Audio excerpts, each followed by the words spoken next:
జగన్ వాలంటీర్లను మోసం చేస్తున్నారన్నారు చంద్రబాబు. వాలంటీర్ల వ్యవస్థను కొనసాగిస్తామన్న ఆయన అందరికీ 10,000 గౌరవ భృతి కల్పిస్తామని హామీ ఇచ్చారు. ఎంత స్వార్థపరుడో మీరు అర్థం చేసుకోవాలి వాలంటీర్స్. అందుకే తెలుగుదేశం అదే మరి ఎన్డీఏ మేమందరం 3 పార్టీల కూటమికి హామీ ఇస్తున్నాం. మీ ఉద్యోగాలు తీసేయం, వాలంటీర్ వ్యవస్థ కొనసాగిస్తామని మరొక్కసారి మీ అందరికీ హామీ ఇస్తున్నా. ఉగాది రోజున పండుగ రోజున తీపి కబురు మీకు అందరికీ ఇస్తాం.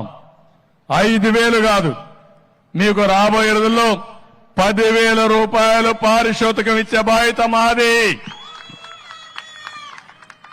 అది బిగినింగ్.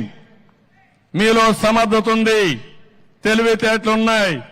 ఇది ఎంట్రీ పాయింట్ మాత్రమే. ఇక్కడి నుంచి మీ ఇంట్లో మీరు కూర్చొని వర్క్ ఫ్రం హోమ్. ఇప్పుడు 10,000 రూపాయలంటే ఒక సంఖ్య.